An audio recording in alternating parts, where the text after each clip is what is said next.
Efesios 2, ya le dimos lectura, Efesios 2, 1, 10. Y vamos a entrar entonces directamente a nuestro texto. Yo le puse a esta enseñanza, a esta predicación, estuve muerto tiempo pasado, pero ahora vivo, tiempo presente. Y hermanos, he dividido estos textos en 5 apartados para que podamos avanzar, porque es un texto, sobre todo el versículo 8, muy conocido por la mayoría de nosotros cuando descubrimos, o Dios nos dio luz y descubrimos las doctrinas de la gracia. Y este versículo ha sido predicado en numerosas ocasiones. Entonces creo que la mayoría de los que estamos aquí conocemos lo referente a este pasaje, pero para no abarcar mucho, entonces me di a la tarea de dividirlo en estos 5 apartados para poder estudiar y seguir una línea, una secuencia. Entonces, el primer apartado yo le he puesto así, en el versículo 1 al 3, lo que éramos. El segundo es, versículo 4 al 6, lo que Dios hizo. Y luego el 3, el por qué lo hizo, del versículo 7. El apartado número 4, cómo lo hizo, versículo 8 al 9. Y ahí nos vamos a ocupar un poquito más de tiempo en esta tarde. Y finalmente, apartado número 5, lo que somos. Recuerde que nuestro título se dice, estuve muerto tiempo pasado, pero ahora vivo, tiempo presente. Entonces, en el último apartado, de manera aplicativa, lo vamos a abordar. Ok, con esto en nuestra mente, entonces dispongámonos a estudiar y que Dios nos ayude, hermanos. Pero antes de seguir avanzando, les voy a pedir por favor que me acompañen en una oración más. Inclinen su rostro y oremos, por favor. Padre bendito, le damos gracias, Señor, por habernos concedido por sus misericordias una vez más congregarnos, Señor, en su nombre, en este su día. Somos grandemente bendecidos, Señor, pues ¿quiénes somos? Pero por su infinita bondad y gracia, usted nos ha tomado de este mundo para tenernos aquí y escuchar su palabra. Le alabamos y le bendecimos, Señor. Ayúdeme a este siervo inútil, Padre, que es pobre, que es débil, pero rogamos que su Espíritu obre en cada uno de nosotros, en mí y en cada uno de mis hermanos y amigos aquí presentes.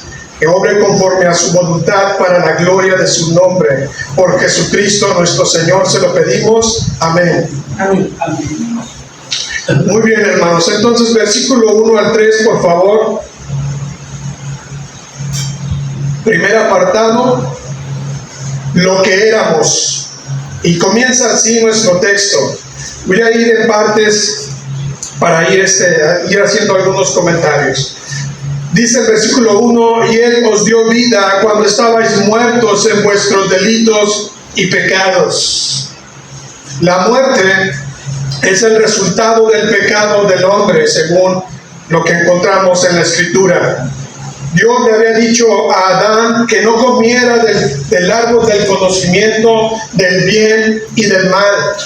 Y le advirtió que el día que lo hiciera, ¿se acuerdan? Moriría, dice el texto, Génesis, en el primer, segundo capítulo, tercer capítulo. Adán y Eva se rebelaron contra Dios y comieron. Por causa del pecado, entonces, la muerte entró en ellos y se extendió a toda la humanidad. Ese es un hecho que no podemos negar. El mundo está plagado de maldad. Y esto por consecuencia de la desobediencia de nuestros primeros padres, Adán y Eva. Muerte entonces no significa aniquilación, sino separación de Dios. Creo que no hay, creo que lo entendemos. Muerte no significa aniquilación, sino separación y separación de Dios. Eso es lo que contrajo Adán allí en Edén cuando desobedecieron al mandato de no comer de ese árbol. Existen entonces tres clases de muerte: la muerte física que entró, y la muerte espiritual también, y existe otra tercera que es la muerte eterna. Entonces, como consecuencia, todo esto vino a toda la posteridad después de Adán. Por lo tanto, mis queridos oyentes y hermanos, el hombre, escuche lo que estoy diciendo, el hombre está completamente arruinado. El hombre está completamente muerto espiritualmente, y en ese estado de putrefacción espiritual, y en ese estado es imposible que un cadáver pueda darse vida a sí mismo. El ser humano en su naturaleza está incapacitado de redimirse a sí mismo. El hombre no puede ver espiritualmente las cosas de Dios. El hombre muerto espiritual no oye, no toca, no camina, no huele, no respira, está totalmente muerto. Por eso el texto, Pablo nos dice: estabais muertos en vuestros delitos y pecados. Pero solamente un poder sobrenatural venido de lo alto puede sacarle a usted, como nos ha sacado a los que estamos aquí, hijos de Dios, de esa condición espiritual. Solamente Dios, su poder, puede, a través de Él, de su poder, impartir vida, y vida en abundancia. Entonces Pablo a continuación va a describir ese estado espiritual en al menos tres aspectos, por lo que vemos en nuestro texto. Y dice que éramos, número uno, conforme al mundo. Y esta es la primera descripción que dice Pablo. Dice que éramos conforme al mundo, siguiendo la corriente de este mundo. Los peces, dice, hay un dicho por ahí que se menciona, reza así: los peces vivos nadan contra la corriente, en su mayoría, pero los muertos son arrastrados por ella. Y creo que es una muy buena ilustración para indicarnos que nosotros sin Cristo íbamos conforme a la corriente de este mundo, muertos finalmente. Ahora, del mismo modo, hermanos, nosotros éramos arrastrados siguiendo esta corriente, la corriente de todo el mundo, el estilo de vida, la mentalidad y las costumbres pecaminosas de la sociedad ejercían presión sobre nosotros. La sociedad en su conjunto, con su egoísmo, con su falsedad, con su adulterio, fornicación y todo lo que se llama pecado, materialismo, vanidad, todo este vocabulario perverso, entre otras cosas, resultó para nosotros una corriente fuerte que nos arrastraba. Esa era nuestra situación, esa era nuestra condición. Así que resultó una corriente fuerte que nos llevaba, que nos seducía y que nos arrastraba. Hicimos entonces todos aquí lo que la mayoría hace. Vivíamos en una desobediencia continua, en una rebelión en contra de los mandamientos de Dios. Esa es la condición universal de toda la humanidad, incluyéndonos a nosotros cuando estábamos muertos sin Cristo.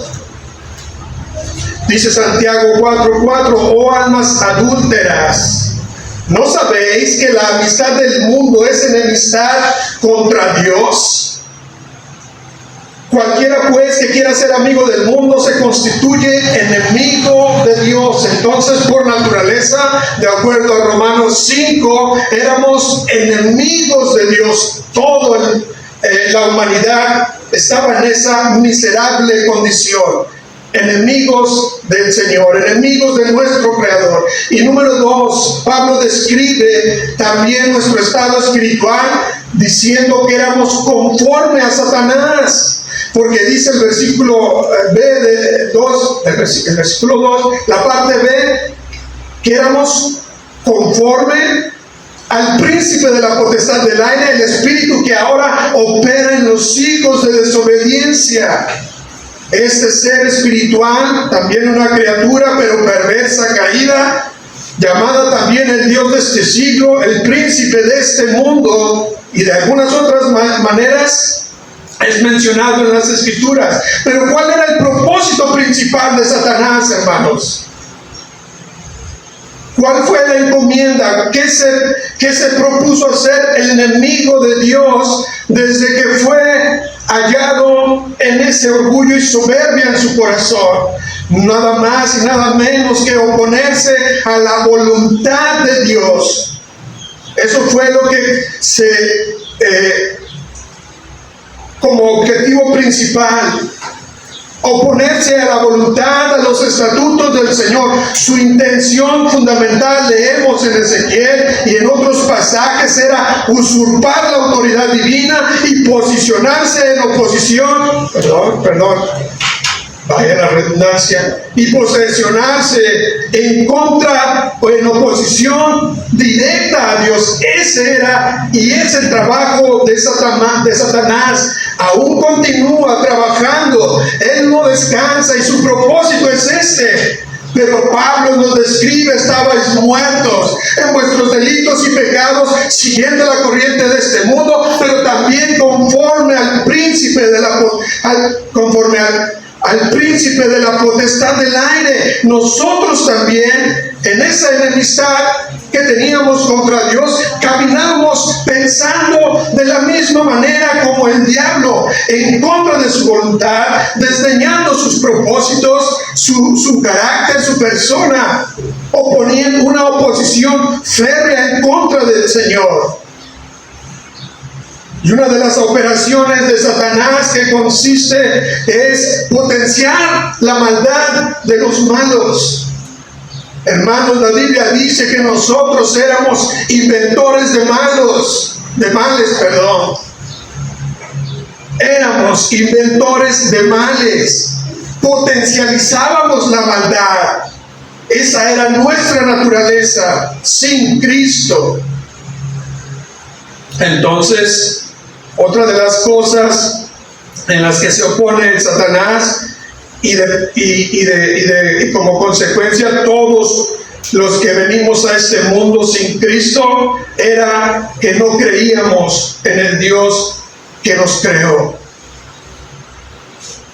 Es decir, y eso, hermanos, usted no me dejará mentir, pero ¿cuántas veces no negamos o intentamos negar la existencia de Dios? Algunos dicen: no, pues es que solamente los ateos son los que hacen estas cosas. Pero usted y yo, como vivíamos y como nos conducíamos, éramos ateos prácticos, en contra de la voluntad del Señor. Así que eso éramos también antes de Cristo. El hombre, bueno, dice ahí mismo el texto, con la expresión que hijos de desobediencia, el hombre solo puede mostrar una de estas dos actitudes: sumisión o rebeldía. Así que no hay medias tintas. El ser humano está caído, la raza humana está perdida. El hombre no tiene nada de bueno que pueda Dios verle para que le justifique sus obras. Dice el texto en el Antiguo Testamento que son como trapos de inmundicia, apestan delante de Dios sus buenas obras. El intento de tratar de justificarse delante de Dios por sus méritos lo aborrece. Es fuerte, pero es lo que la Biblia describe de los hombres sin Cristo. Por lo tanto, entonces éramos obreros de las tinieblas. Obreros de las tinieblas, instrumentos de maldad al servicio del diablo. Hermanos, la humanidad entera pertenecía y era parte del ejército de las tinieblas hasta que Cristo irrumpió. La promesa de Dios de salvación vino a los hombres en Génesis 3:15, trayendo esperanza para sacarnos de esa miserable condición que nos condenaba eternamente al infierno.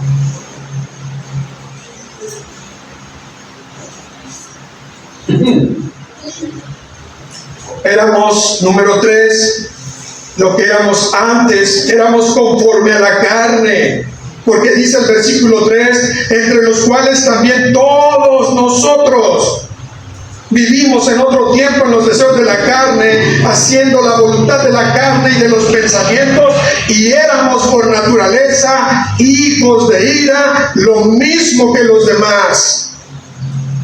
Así que, ¿dónde está la jactancia? Queda excluida. No hay mérito humano en esto. Solo Dios es el que obra de principio a fin nuestra redención en Cristo Jesús por el Espíritu Santo que nos imparte o nos da vida. Todo es para el Señor, todo es obra de Dios, pero vivíamos en los deseos de nuestra carne. Esta es la tercera fuerza a la que todos estábamos sometidos antes de conocer al Señor. ¿A usted no me dejará mentir? ¿No es verdad? No es malo en sí recordar de la miseria de donde nos trajo el Señor. Esos deseos que no tenían freno. Ahora, cuando hablamos de los deseos de nuestra carne, no está refiriéndose al cuerpo físico. Lo entendemos perfectamente. Se refiere, como ya he dicho, a nuestra naturaleza pecaminosa. Éramos esclavos de nuestra propia pecaminosidad. Vivíamos dominados entonces por los deseos carnales. Yo hago lo que quiero, vivo como a mí me da la gana. Y como dijo el poeta, y sigo siendo el rey. Bueno, ese no fue un poeta. Así dice la canción. Pero ese era vivo, esa expresión de sigo siendo el rey. Hermanos, no nos daba cierta libertad y nos llevaba para que hiciéramos lo que se nos pegara la gana. Vivíamos desordenadamente en nuestros deleites, en nuestros deseos pecaminosos, contrarios a la voluntad de nuestro Señor. Entonces, con esto, mis hermanos, el mundo, como alguien dijo, era completamente un cementerio. Muertos, por lo que ha visto usted esa serie de muertos vivientes. Algo así, el mundo se encontraba. De hecho, se encuentra sin Cristo. Tienen vida, pero andan por ahí en esa serie, ¿no? Todos deformes y comiendo carne, etcétera, etcétera, porque un virus les ha infectado y por eso se comportan de tal manera. De la misma forma, toda la humanidad, incluyéndonos a nosotros, sin Cristo, caminamos y nos conducíamos igual deformes, porque el pecado heredado de Adán había sido puesto o viene en nuestro nacimiento, cuando venimos a este mundo. Dice Isaías 1:6, desde la planta del pie hasta la cabeza no hay en él cosa sana, sino herida, hinchazón y podrida llaga.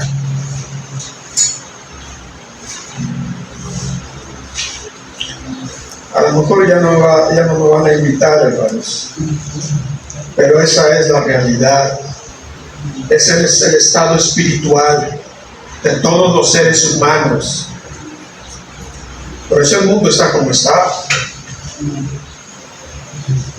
Por el pecado que entró en Edén. Éramos por naturaleza hijos de ira, lo mismo que los demás. Nacemos, y subrayo esto, nacemos, no nos hacemos pecadores. Nacemos con ese virus en nuestra naturaleza.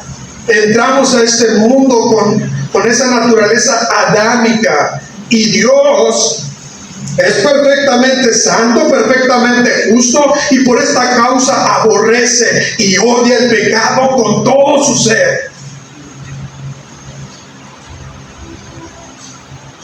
Y Él no dará por inocente al culpable.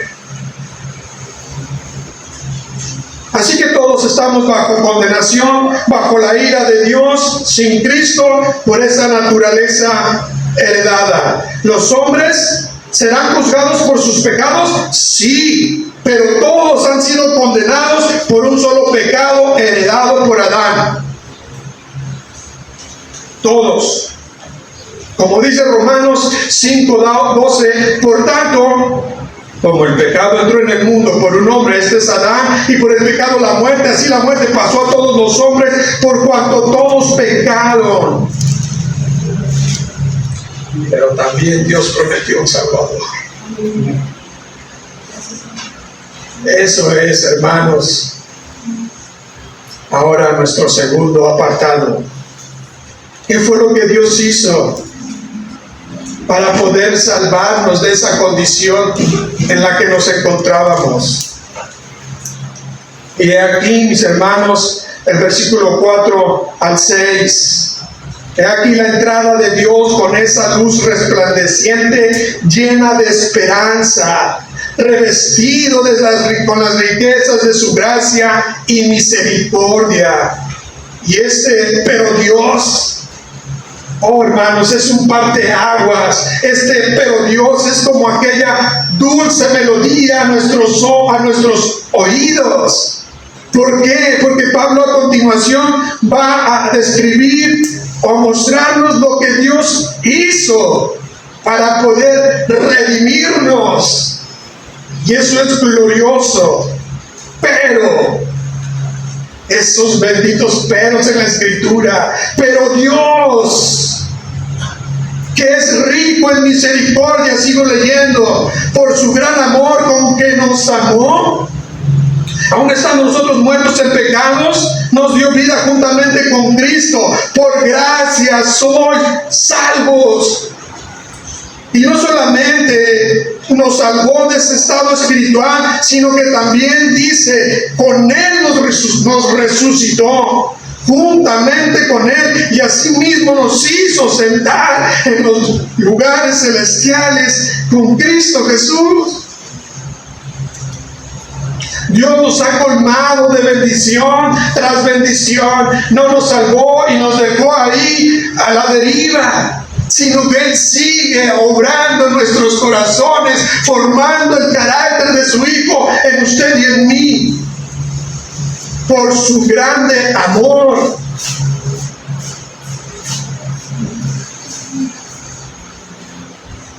¿Qué movió a Dios a obrar nuestra salvación?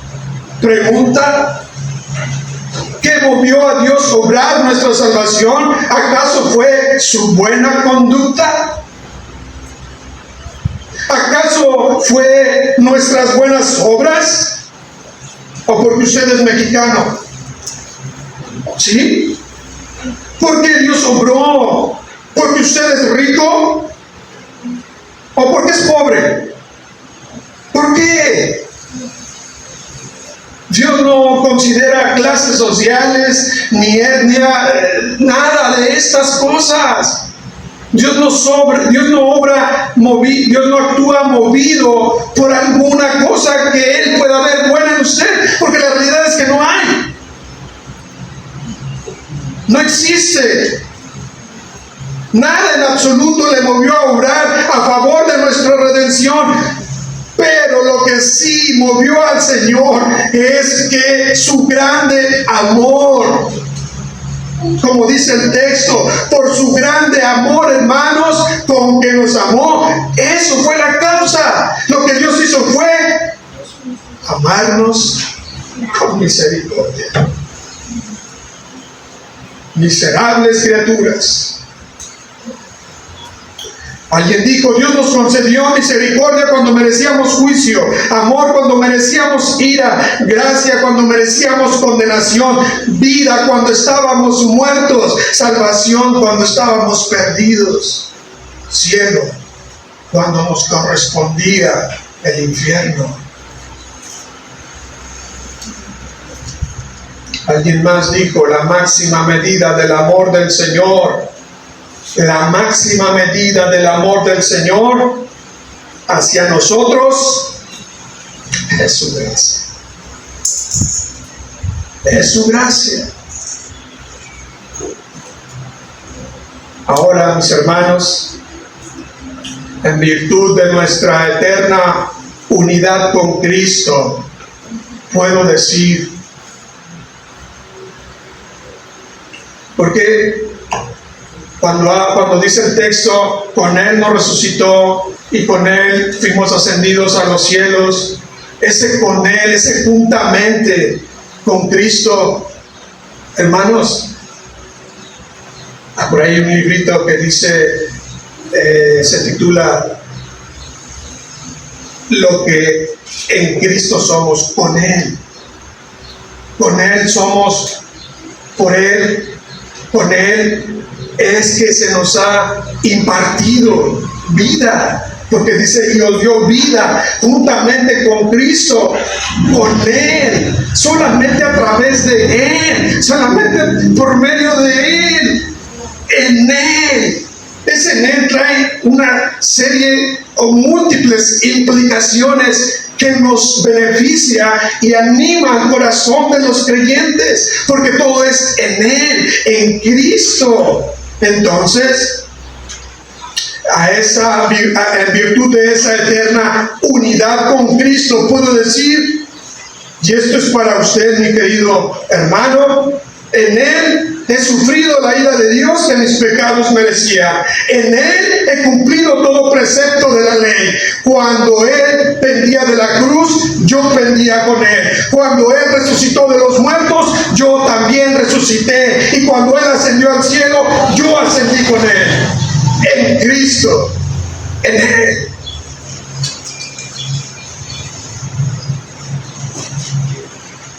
Ahora, tercer apartado. Ya vimos lo que éramos, ya vimos lo que Dios hizo. Ahora vamos a ver por qué lo hizo.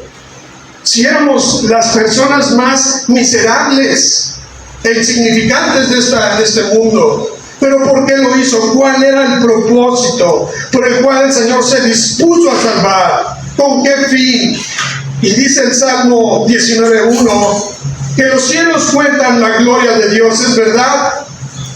Los cielos cuentan la gloria de Dios. Ese es el fin de la creación. Y Romanos 1:19-20 dice que la creación revela la grandeza, el poder y la sabiduría de Dios. Ese es el propósito de la creación. Pero asimismo el propósito de nuestra redención tuvo lugar porque Dios se dispuso a través de ella mostrar en los siglos venideros, como dice nuestro pasaje, las sobreabundantes riquezas de su gracia por su bondad para con nosotros en Cristo Jesús. Ese fue el fin determinado de Dios por el cual usted y yo fuimos salvos de la ira y de la condenación eterna, para que Dios mostrase sobre cada uno de sus escogidos la sobreabundante riqueza de su gracia. Todo es por Él, todo es de Él, por Él y para Él. Romanos 11:36, creo. Entonces ese fue el fin. ¿Sabía usted entonces, mi querido hermano, que el propósito de Dios, de los que hemos sido salvos, es mostrar a través de nosotros las sobreabundantes riquezas de su gracia? Hermanos, nosotros somos esos recipientes donde Dios ha depositado, escuche lo que estoy diciendo, donde Dios se ha dignado y depositado sobre usted, si es hijo de Dios, su misericordia. Usted es un vaso de misericordia, usted es un recipiente de su bondad, usted es un recipiente de su amor, usted es un recipiente de su compasión, usted es un vaso de su gracia. Usted es un recipiente de santidad, por lo que Él ha obrado en nuestros corazones. Y a Él sea la gloria en los cielos, en la tierra y en todo lugar. Porque para esto nos salvó, para formarnos a la imagen de su amado Hijo, en quien Él tiene complacencia. Pero somos esos recipientes. Así que más nos vale, hermanos, más nos valdría, hermanos, vivir a la luz de lo que el Señor ha depositado. Porque de otra manera, si no es así, usted no es hijo de Dios. Usted sigue siendo hijo de desobediencia.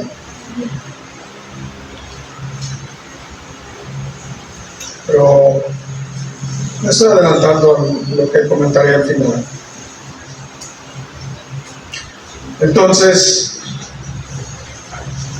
en otro tiempo, éramos reos de muerte, estábamos condenados y merecíamos a toda costa su ira, pero ahora mostraremos su gracia por toda la eternidad.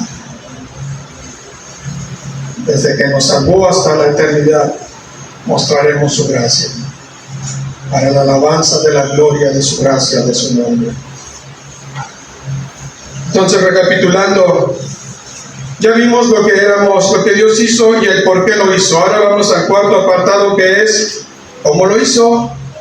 Versículo 8 y 9.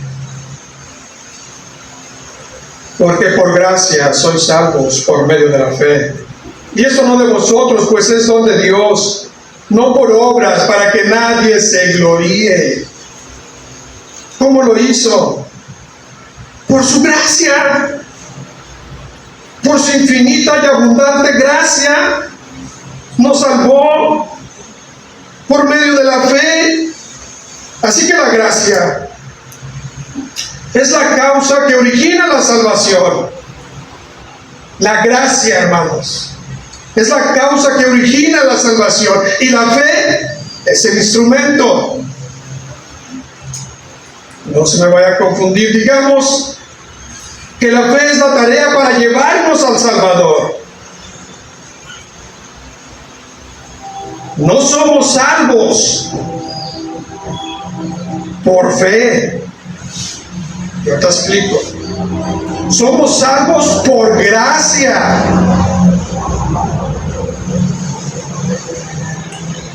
La gracia es la piedra angular que sostiene en toda la salvación.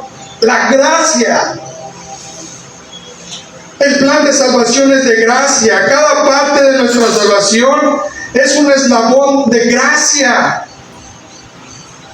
Desde antes de la fundación del mundo, Dios nos escogió por gracia. Y llegando al cumplimiento de los tiempos, el Señor descendió, su Hijo Jesucristo se humilló, se encarnó y murió por nosotros, resucitó, y nosotros juntamente con Él y ascendió a los cielos, donde vino para llevarnos con Él. Así que desde el principio, o mejor dicho, desde la eternidad pasada hasta la eternidad futura, toda la obra de Dios es por gracia. Nos escogió en Él, en Cristo, antes de la fundación del mundo, y nos llevará en Cristo a los cielos. donde Él ascendió por pura gracia. Solo en Él, solo en Cristo.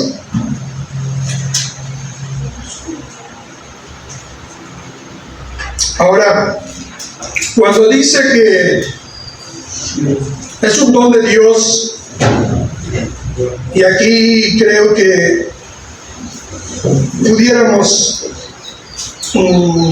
malentender, porque no se refiere en sí misma a la fe, sino más bien a toda la obra completa de salvación. La fe, como comenté, es una gracia también que forma parte de esa cadena que se forma en el corazón por el Espíritu. Es la fe la fe, otra vez repito, la fe es una gracia que forma parte de esa cadena que se forja en el corazón por el Espíritu. La fe es el instrumento que nos conduce a Cristo, de tal manera que la fe nos da el poder de recibir con alegría y gratitud su obra consumada. Entonces, quien participa en esta obra preciosa de gracia, le abraza y se convierte en uno con Él para siempre en Cristo. Por eso dije, la fe nos salva. O Dios nos salvó por fe, mejor dicho, nos salvó por gracia. Y la fe es el instrumento que nos conduce a Cristo. Pero aún así, la fe es un don de Dios.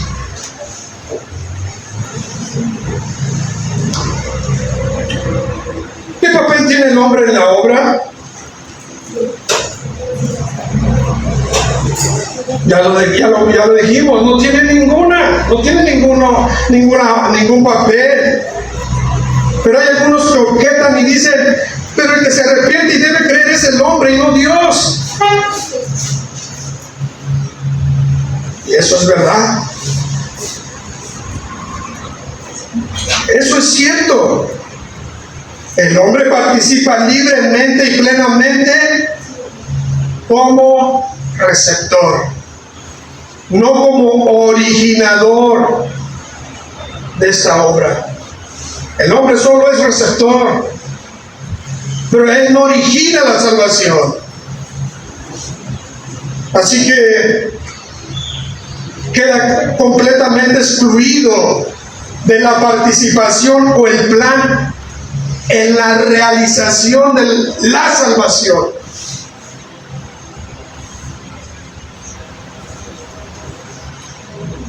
La fe es presentada como un regalo de Dios, segunda carta de Pedro, no lo vamos a ver. Usted puede revisarlo en Filipenses 1:29 y Hechos 3:16.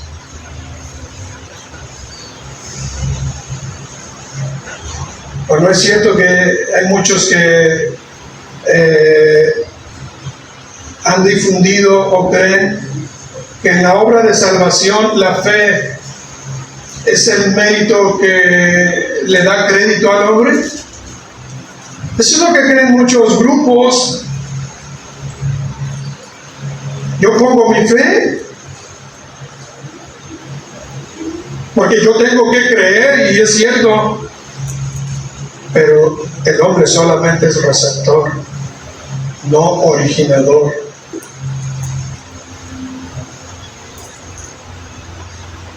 En una ocasión, hace muchos años, ya lo he comentado en otra ocasión, pero viene aquí a colación. Antes de conocer de las doctrinas de la gracia, y esto fue uno de los motivos por el cual yo y mi esposa tuvimos que salir de donde congregábamos, aquel pastor decía, efectivamente, el hombre tiene parte en la salvación.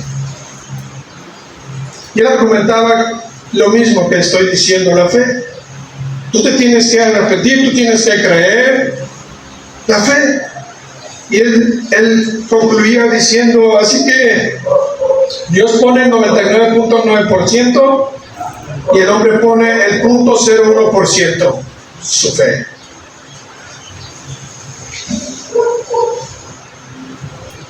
No es por obras. Pablo lo remacha aquí. No es por obras, para que nadie se gloríe. Así que la fe es el instrumento, hermanos, para llevarnos a Cristo. Pero Dios no nos salva por la fe, nos salva por gracia, en la obra de Cristo Jesús, por su sangre derramada en la cruz, por gracia. Por gracia sois salvos. Porque ¿qué puede hacer alguien que está espiritualmente muerto en sus delitos y pecados? Y que sirve a las tinieblas y al diablo, y además que los deseos de su corazón son continuamente el mal. ¿Qué poder tiene? La salvación pertenece a Jehová. Todo es un don de Dios. Este es un don absoluto, soberano e inmerecido e inalcanzable. Solo Dios lo otorga. Y lo otorga a quienes quiere. ¿Eso es injusto? ¿Acaso no estamos viendo lo que Pablo está mostrándonos en este texto, lo que éramos y lo que es la raza universalmente hablando, la raza humana? ¿Quieres justicia?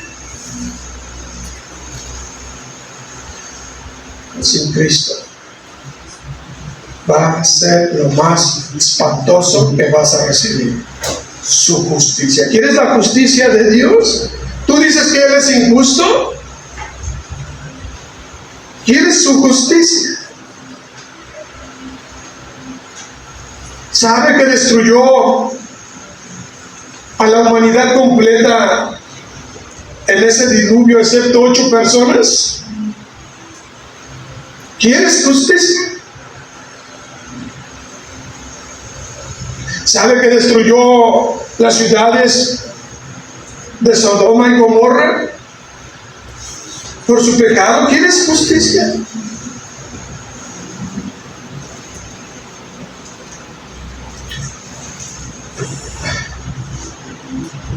No es por obras entonces para que nadie se gloríe.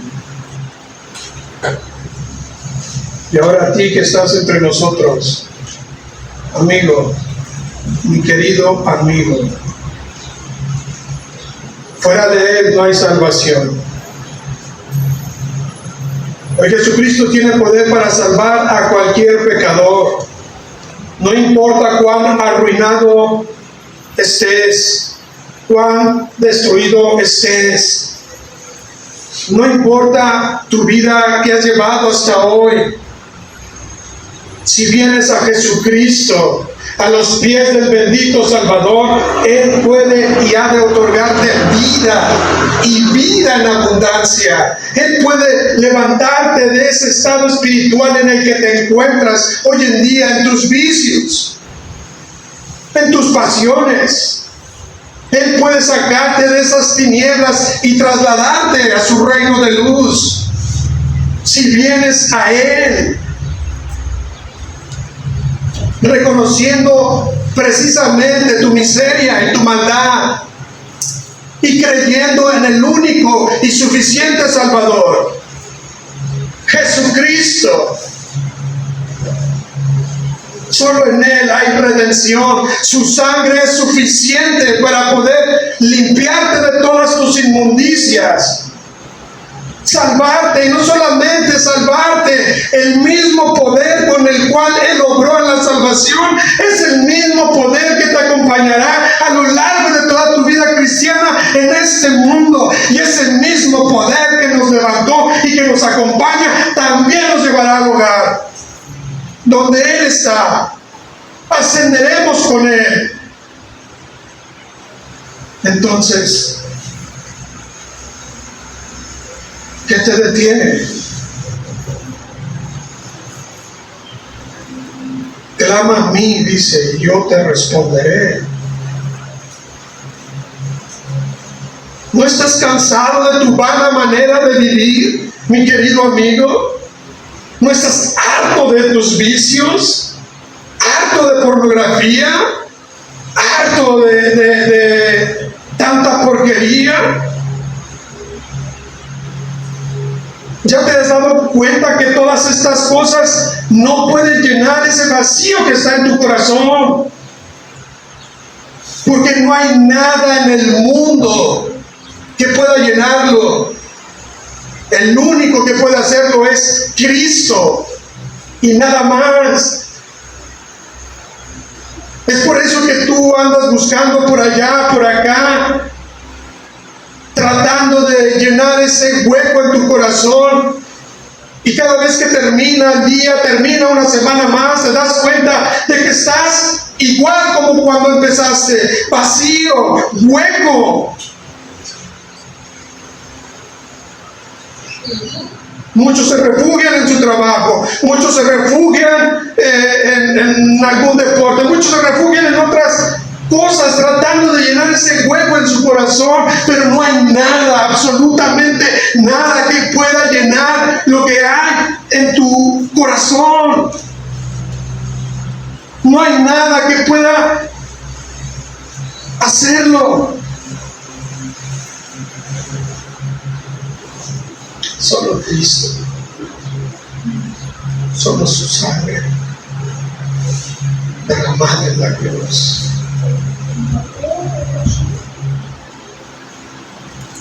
Muchos se esconden en el estudio, trabajan, su propósito en la vida es tener alguna licenciatura, algún doctorado, qué sé yo, y andan buscando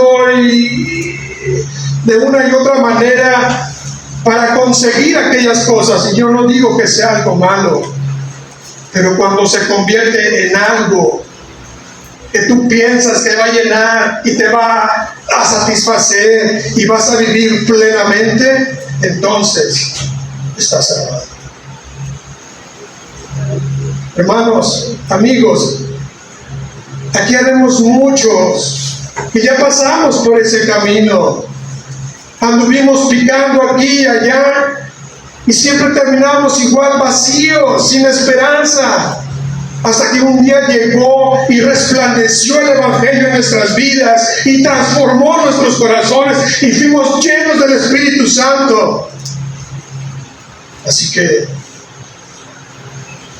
no pierdes más el tiempo, solo Cristo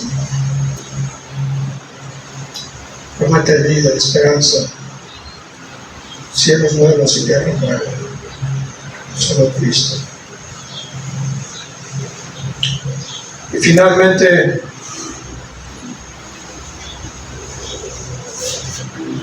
para concluir, apartado número 5, ¿se acuerda el título? Estuve muerto, pero ahora vivo. Entonces dice el pasaje, versículo 10, lo que ahora somos, porque somos hechura suya, creados en Cristo Jesús para buenas obras, las cuales Dios preparó de antemano para que viviésemos en ellas. Dios ha predispuesto estas obras. Usted no tiene que ganarse el favor de Dios, porque muchos creen que la salvación puede perderse y están obrando y haciendo y deshaciendo y van y vienen y tantas cosas que hacen porque piensan que su salvación se va a perder. Es que no depende de ti, mi querido amigo.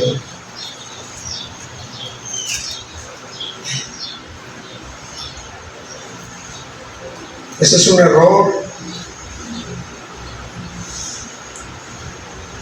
Estas obras las ha preparado Dios de antemano, dice el texto. ¿Para qué? para que nada más sepamos y conozcamos cuál sea su voluntad, hablando intelectualmente. ¿Para qué? Dice, para que anduviésemos en ellas. Hermanos, es el Espíritu Santo el que obra en nosotros para hacer la voluntad del Señor. De principio a fin, la obra de salvación es de Jehová. Nos salva, nos redime y nos pone en el camino para que vivamos conforme a su voluntad, ayudados por Él, todo el tiempo.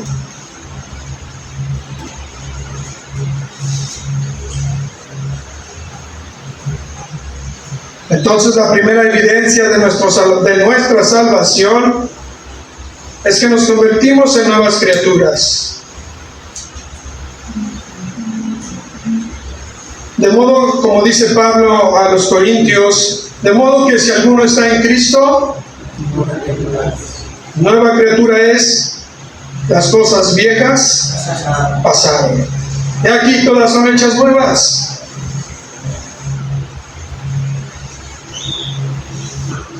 Las cosas de la vieja vida, la mala conducta, los pecados, la rebeldía, las costumbres mundanas, las concupiscencias de la carne, la vana manera de vivir, se vuelven cosa del pasado. El Espíritu de Dios nos da una vida nueva, una nueva mentalidad, una nueva naturaleza, un nuevo camino, nuevas costumbres, nuevos deseos y una nueva meta. Llegar a ser como Cristo.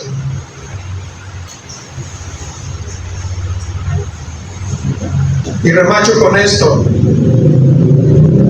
Esta salvación no es por obras, pero sí para producir buenas obras.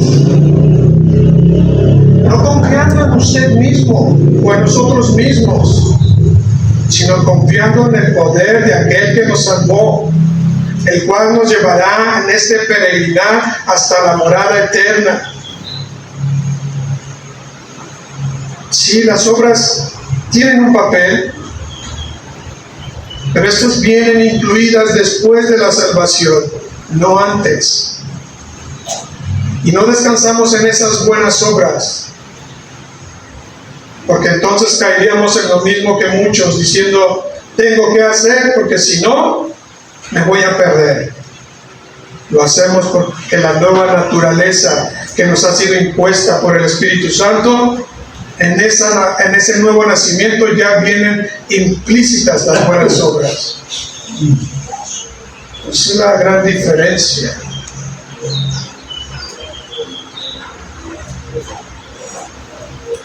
Ahora, no quiero que te vayas, hermano, como con cierta carga, porque no hablamos de perfección.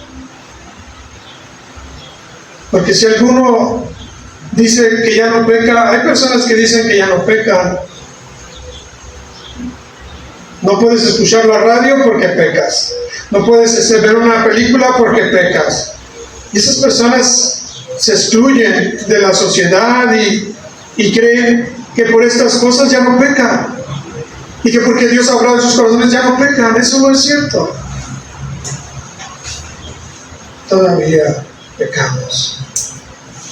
Pero ya no es nuestra forma de vida como lo fue antes. Estuve muerto, pero ahora vivo.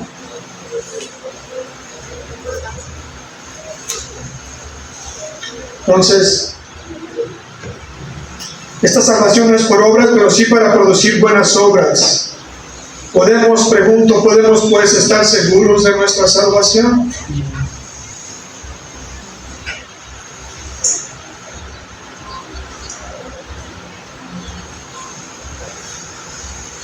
Esto es una buena evidencia y con esto concluyo de nuestra nueva naturaleza. Y voy a citar textualmente a un hermano de siglos pasados. Él dice así: pero admitirá el creyente que sus obras después de la conversión son, por tanto, irreprochables. Nada de eso. Se queja. Cuando quiere hacer el bien, el mal está presente en mí, como dijo Pablo. Es una evidencia de tu nuevo nacimiento. ¿Te duele cuando pecas? ¿Nos dolemos cuando pecamos? Porque no hacemos lo que al Señor le agrada. Sigo leyendo. Todavía se golpea el pecho y clama: Dios, ten misericordia de mí, pecador. ¿Lo sigues haciendo? ¿Sigues clamando: Señor, ten misericordia de mí? Aunque soy nacido de nuevo, pero todavía ese pecado en mis miembros que tú aborreces, que te ofenden, me duele, Señor. Nos duele, hermanos, cuando pecamos. Lloramos cuando pecamos. Lloramos por el pecado que está en el mundo. Esa es una buena evidencia de que hemos nacido de nuevo. Diariamente siente que es propenso a errar y reconoce con Pablo: de los pecadores, yo soy el primero. ¿Te sigues identificando con esto? Sus transgresiones a cada hora parecen tener ahora un matiz más oscuro de maldad. ¿No es cierto, mis hermanos? Lo que antes hacíamos y en lo cual nos deleitábamos, ahora cuando viene un tropiezo, una caída, caemos, pecamos. ¿No es cierto que el pecado cobra un matiz más fuerte? Lo que antes no, cuando estuve muerto, pero ahora sí, porque vivo.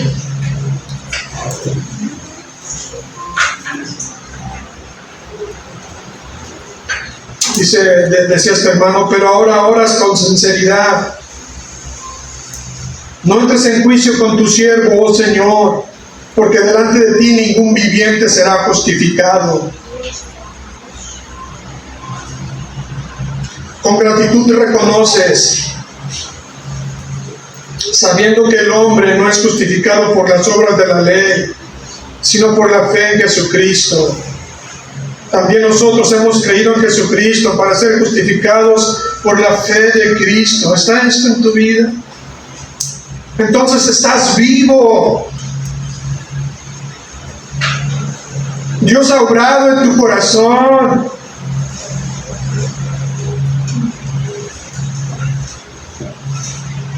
Este es tu sentir. Te identificas.